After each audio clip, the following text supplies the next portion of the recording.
Estaba sentada en la barra de la cocina, la laptop abierta, la tarjeta en la mano a medias, con el pago de la inscripción del campamento de robótica de Milo. Me lo había pedido hacía semanas, con los ojitos brillándole y la voz brincando de emoción, y yo le dije que sí, sin siquiera revisar cuánto costaba. Así soy yo, siempre he sido así. De pronto, la notificación se deslizó en la pantalla del celular. Solo vi el nombre de Darío. Pensé que tal vez me confirmaba la hora de dejar a los niños el domingo o preguntaba por los snacks sin alérgenos que siempre tengo para la pequeña Xochitl. Abrí el mensaje y solo había una oración sin saludo, sin punto final, sin nada. No cuentes conmigo para que te cuide cuando estés vieja. Yo tengo mi propia vida y mi familia. Me quedé inmóvil. No dije nada. La pantalla de la laptop se oscureció sola frente a mí, el botón de pagar todavía esperando. Era todavía temprano. El café a mi lado ya estaba tibio. Afuera, el perro del vecino ladró una sola vez. El resto de la casa estaba en silencio.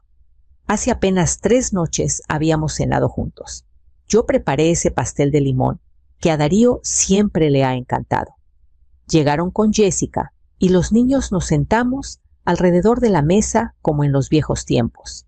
Les di sobras para llevar y una botella de ese aceite de oliva que a ella le gusta. Todo parecía normal. Me dio un beso en la mejilla al despedirse. Y ahora, esto. Volví a leer el mensaje más despacio. El pulgar se quedó flotando sobre el botón de responder y luego se alejó. Dejé el celular boca abajo. Al principio no sentí nada, ni coraje ni tristeza. Solo una cosa sorda y lejana, como cuando estás parada fuera de tu propia casa y te das cuenta de que alguien cambió la chapa. Volví a tomar el mouse. Terminé el pago. Milo tendría su campamento. Esa parte fue fácil. Lo difícil fue quedarme ahí, en esa cocina, demasiado callada, preguntándome qué parte de mí había decidido que ya no le importaba. Esa misma tarde, abrí el navegador otra vez, pero esta vez no fue para inscripciones. Entré a mi banca en línea. No le contesté ese día, ni el siguiente. No parecía haber razón para hacerlo. En cambio, abrí mi cuenta de cheques. Sabía lo que iba a encontrar, pero necesitaba verlo todo junto en una sola pantalla. La primera fue la reparación del tejado. Darío me llamó un domingo, dijo que la gotera ya estaba entrando al pasillo, que los niños estaban preocupados, que Jessica estaba llorando en el cuarto de lavado. Le transferí 180,000 pesos a la mañana siguiente. Me dijo que me lo devolvería en unos meses. Nunca volvió a mencionarlo. Yo tampoco. Luego vino el préstamo puente. El coche de Jessica se había descompuesto. Ella faltaba al trabajo, no podían pagar renta de auto y guardería al mismo tiempo. Les mandé 120,000 pesos y recibí un mensaje de gracias con un corazón. Eso fue hace 2 años. También hubo cosas más chicas, las clases particulares de Xochitl, el deducible del hospital el invierno pasado, el hotel cuando se les descompuso la calefacción. Pero lo que más me pegó fue el cheque de la colegiatura, 85,000 pesos. Milo había entrado a un programa STEM privado muy bueno. Darío me dijo que les faltaba poquito que le haría el mundo al niño. Recuerdo haber escrito el cheque y meter una tarjeta de cumpleaños en el sobre para que no se sintiera como negocio. Él lo llamó regalo adelantado de cumpleaños. Eso puso en la línea del memo. No préstamo, no parte de la colegiatura, solo regalo. Yo me decía que estaba ayudando. Así hacen las mamás, ¿no? ¿No ves que tus hijos se ahogan en deudas y te quedas cruzado de brazos? Les tiendes la mano. Así me criaron. Responsabilidad callada. Pero cuando vi todos esos números alineados, ya no pude hacerme la ciega. No era solo la lana, era el cambio. Antes Darío preguntaba, luego empezó a avisar, y yo empecé a reaccionar. Ya no formaba parte de sus planes. Me había convertido en su solución. y en algún momento dejaron de decir gracias. Abrí un documento nuevo en la computadora y le puse de título Transferencias financieras a Darío Albrecht. Luego bajé los últimos 5 años de estados de cuenta. Al día siguiente llegó como a las 12, con una bolsa de papel estraza y esa sonrisa exagerada que ya conozco de años. Demasiados dientes, demasiada alegría. «No más vine a saludar», dijo Darío, entrando a la cocina como si nada hubiera pasado. «Te traje tu favorito ensalada de pollo en pan integral. Los niños mandan saludos». No le pregunté por qué no había avisado. Solo quité unos papeles de la mesa y le hice señas para que se sentara. Él empezó a sacar los sándwiches, platicando como si fuera un jueves cualquiera, que Jessica andaba estresada con el trabajo, que Xochitl iba muy bien en matemáticas, que Milo tal vez quería probar tenis. Nada se me quedaba. Su voz llenaba el espacio, pero no me llegaba. Lo dejé hablar. Lo dejé llenar el silencio. Vi cómo sus ojos recorrían la barra como buscando algo. Quizás quería ver si yo estaba rara. Inestable. Cuando por fin hizo una pausa para darle una mordida, le pregunté sin rodeos. ¿Todavía tienes acceso a esa cuenta mancomunada que abrimos cuando tu papá estaba enfermo? Se le ralentizó la masticada lo justo para notarlo. Luego tragó y se limpió la boca. «Ah, no la uso casi», dijo. «Solo por si hay una emergencia», asentí. Era lo que imaginaba. Siguió hablando. Después de eso, de la remodelación de un amigo del precio de la despensa. Pero sonaba a puro relleno. Mi cabeza ya estaba en otra parte. Esa cuenta era temporal, para cuando Roberto estaba en cuidados paliativos, por si yo no podía ir al banco o necesitaba que alguien pagara la hipoteca. Yo hasta me había olvidado de que existía. Él no. Y si todavía la estaba vigilando, ¿qué más estaba vigilando? Lo despedí 20 minutos después. Me abrazó como si de verdad le importara. Lo dejé. Apenas se salió el coche del driveway, subí al cuarto, abrí el archivero y empecé a sacar carpetas. Esa misma tarde, me senté en el escritorio chiquito del estudio y marqué el número de Tomás. Hacía años que no hablaba con él desde que actualizamos los documentos, después de que Roberto falleció. Pero su voz seguía igual, tranquila, medida, conocida. Corinne dijo: «Qué gusto escucharte. Necesito reestructurar todo». Le solté sin suavizarlo. Mis cuentas, mi plan patrimonial, todo. Hubo una pausa, se oía que movía papeles del otro lado. «Está bien», respondió con cuidado. «¿Qué lo está motivando?» Claridad, dije. Y era la pura verdad. Por primera vez en mucho tiempo veía mi situación sin excusas ni sentimentalismos. No estaba enojada, no estaba emotiva. Simplemente ya estaba harta de ser descuidada con mi propia vida. Hablamos de las opciones: un fideicomiso en vida para la casa y las cuentas de inversión. Una cuenta de cheques nueva, solo a mi nombre. Cerrar la cuenta mancomunada a la que Darío todavía tenía acceso. Actualizar beneficiarios. Apretar el lenguaje, quitar ambigüedades. «No quiero drama», le dije. «Quiero distancia, con barandales». Tomás dudó un segundo. Se le notaba en la respiración. «¿Esto va a causar pleito con tu hijo?» «Si lo causa», contesté sin alterarme, «es porque el pleito ya existía. Yo no estoy creando nada nuevo». No discutió. Nunca lo hace. Me explicó los pasos, los tiempos, los papeles. Agendamos cita para esa misma semana. Cuando colgué las manos, me temblaban cero. No me sentía valiente, me sentía práctica. Esa noche me hice una cena sencilla y me la comí de pie en la barra. No revisé el celular. No releí el mensaje de Darío. No hacía falta. La decisión ya tenía forma. Antes de dormir, abrí la laptop otra vez y empecé a listar cada cuenta, cada póliza, cada documento que tuviera mi nombre. Era más de lo que imaginaba. Años de construir con cuidado. Años de responsabilidad callada. Cuando cerré la computadora, ya sabía exactamente qué le iba a decir a Darío cuando notara el primer cambio. Pasaron 3 días sin que Darío diera señales de vida. Casi pensé que ni se había dado cuenta, pero el jueves, poco después del mediodía, mientras doblaba la ropa, el celular vibró. «Oye, ¿transferiste algo? Vi un cargo a tu abogado». «¿Todo bien?». Ahí estaba, la confirmación limpia y sin escapatoria. Dejé el teléfono. Terminé de emparejar los calcetines, lo volví a agarrar y escribí una sola oración. Solo estoy actualizando unos documentos.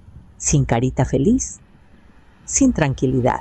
Lo mandé y seguí con lo mío, aunque noté que mis movimientos se habían vuelto más lentos, como si el cuerpo estuviera escuchando más que la cabeza.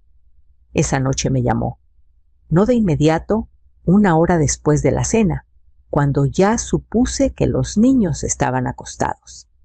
Su voz salió calmada, casi tierna, como cuando quiere sonar razonable. Mamá dijo: «No quiero sacar conclusiones apresuradas, pero vi ese cargo y me preocupé». «Estoy bien», contesté. Pausa. Luego, con cuidado: «No estarás pensando en cortarnos, ¿verdad?». «Cortarnos, no a él, ni siquiera a los niños. A nosotros, como si fuéramos un paquete con derecho compartido». «¿Cortarlos de qué, Darío?», pregunté. El silencio se estiró. Se escuchaba su respiración controlada. No se rió para quitarle peso. No contestó. Y en ese hueco, algo se movió dentro de mí. La pregunta había caído justo donde debía. Carraspeó. «¿Sabes a qué me refiero? Solo queremos asegurarnos de que todo esté normal». «Todo está muy normal», dije. «Estoy organizando mis asuntos. Es responsable». «Bueno», dijo con la palabra cargada de cautela. Cambios tan grandes normalmente incluyen una plática. No respondí de inmediato. Dejé que el silencio hiciera el trabajo. «Tengo que colgar», dije al fin. «Ha sido un día largo». Después de colgar, me senté en el sillón y miré la pantalla negra del televisor. Esa llamada no había sido por preocupación, ni siquiera había sido por mí. Había sido por el acceso. Y ahora que sabía que algo estaba cambiando, solo era cuestión de tiempo para que apareciera. A ver cuánto exactamente. Llegó un sábado por la mañana más temprano de lo normal. Sin mensaje, sin llamada, sin niños, sin bolsa de sándwiches. Solo Darío parado en el porche con una cara que intentaba parecer tranquila y fallaba. «Mamá, ¿podemos hablar?». Me hice a un lado y lo dejé pasar. Entró sin esperar, como cuando tenía 16, y quería demostrar que vivía más aquí que yo. Ni se quitó la chamarra. Sus ojos recorrieron la sala una vez y cayeron sobre la carpeta que había dejado en la mesa. «Fideicomiso vitalicio Corinne Aldrich». Parpadeó, luego me miró. «No entiendo por qué estás haciendo esto». Me quedé junto a la puerta, brazos cruzados sin apretar. «Tú lo dejaste claro. Tienes tu vida. Yo solo estoy cuidando la mía». Abrió la boca, la cerró, la volvió a abrir. «Esto no es justo». Me senté tranquila. Justo era lo que pensabas cuando mentiste diciendo que la mamá de Jessica necesitaba cirugía. Se le cambió la cara. No de vergüenza de haber sido descubierto, no de arrepentimiento. «No fue mentira», murmuró. «Fue exagerado». «No, Darío, fue falso. Y tomaste dinero con base en eso». Se puso rojo. «Fue una sola vez». No contesté. No tenía caso contar cada retiro, cada pretexto. Empezó a caminar de un lado a otro, la voz subiendo de volumen y de velocidad. «Me estás castigando. Nos estás cortando. ¿Y por qué? ¿Por una estupidez que escribí en un mensaje?». «Lo dijiste en serio», contesté, cada palabra. «Y yo te escuché. No era lo que quise decir. Estaba frustrado. No me refería a ti, te referías exactamente a lo que dijiste». Se detuvo y me miró como si yo hubiera hecho algo imperdonable. «Somos tu familia», dijo ahora más bajo, casi acusador. «No se le hace esto a la familia». Lo miré un buen rato. «La familia no se trata como plan de contingencia.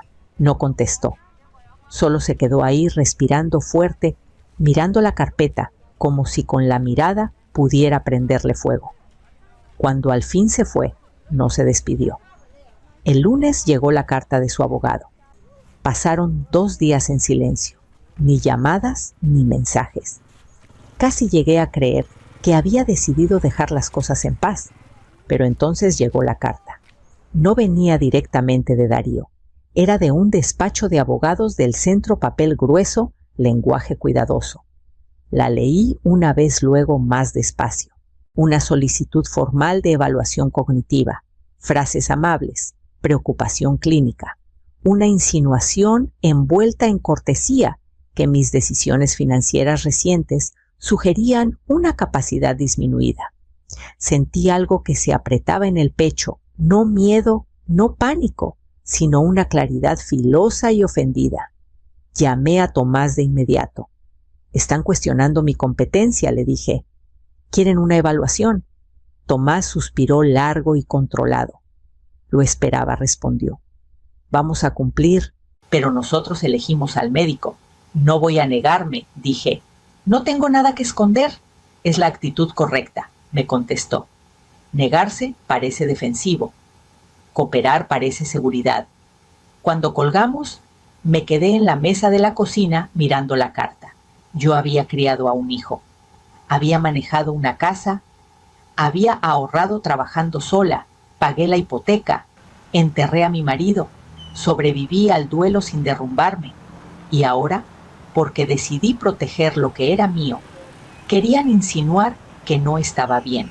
La ofensa calaba más hondo de lo que esperaba. No era solo por la lana, era por la autoridad. Por quién tenía derecho a decidir cuándo mi juicio dejaba de contar. En algún momento la independencia se había vuelto sospechosa. Esa tarde junté mis expedientes médicos, chequeos anuales, resultados limpios, notas del doctor confirmando que estoy sana. Los puse en una carpeta junto a los documentos del fideicomiso. Esa noche dormí profundo. Al día siguiente hice una lista de los especialistas aprobados por el juzgado que Tomás me había mandado por correo y agendé la cita yo misma. Si querían pruebas, se las iba a dar claras, tranquilas y en mis propios términos. La cita fue a las 9:30 de un martes. Llegué 10 minutos antes, me senté en una sala de espera con sillas color pastel y revistas viejas, y me recordé no tomármelo personal. Aún así, tenía las manos más apretadas de lo normal. La doctora Melissa Hoyt me recibió en la puerta, se presentó sin rodeos y me llevó a un consultorio tranquilo sin ventanas. Su tono era neutral, pero no frío. No me trató como paciente, me trató como una lista de verificación. Empezamos con preguntas básicas: orientación, memoria, razonamiento. Me dio un texto corto para leer y resumir.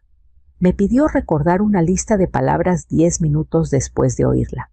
Hicimos rompecabezas lógicos. Me pidió interpretar refranes, decir quién era el presidente actual, contar hacia atrás de 7 en 7. Contesté todo sin titubear, sin tropiezos, sin confusión. Fui administradora escolar casi 30 años. Mi cabeza no se había ido a ningún lado. Luego vino la revisión de documentos. Ya había visto el papeleo del fideicomiso, la revocación del poder notarial, el cierre de cuentas. Me preguntó por la secuencia, las razones, los nombres involucrados. Revisé mi exposición financiera, dije. Quité el acceso compartido. Moví mis bienes a una estructura que nadie con interés económico en mi muerte pueda impugnar. La doctora Hoyt levantó la vista de su libreta, luego la bajó otra vez. Al final cerró la carpeta y respiró hondo. Señora Albridge, presentaré el informe formal antes de que termine la semana, pero le puedo adelantar esto. Usted está lúcida, racional y completamente capaz. Su petición no va a proceder. Asentí una sola vez. Gracias. Dudó un momento. No es la primera mujer que evalúo en estas circunstancias. No imagino que seré la última, respondí. Cuando salí del edificio me sentía más ligera, pero no aliviada. No se trataba de probarle algo a una desconocida. Se trataba de entender qué se había vuelto necesario. Llamé a Tomás desde el coche. Estamos listos para lo que venga. Y 3 días después fijaron la fecha de la audiencia. La audiencia avanzó más rápido de lo que esperaba. La jueza revisó los documentos sin ceremonias, el informe de evaluación, el papeleo del fideicomiso, los cambios de cuentas. Luego se puso los lentes y miró directo a Darío. «Señor Albrecht», dijo, «usted envió un mensaje a su madre que dice: no cuentes conmigo para que te cuide cuando estés vieja. Yo tengo mi propia vida y mi familia». ¿Esa fue su postura? Darío se movió inquieto en la silla. «Estaba alterado. ¿Niega haberlo enviado?», preguntó la jueza.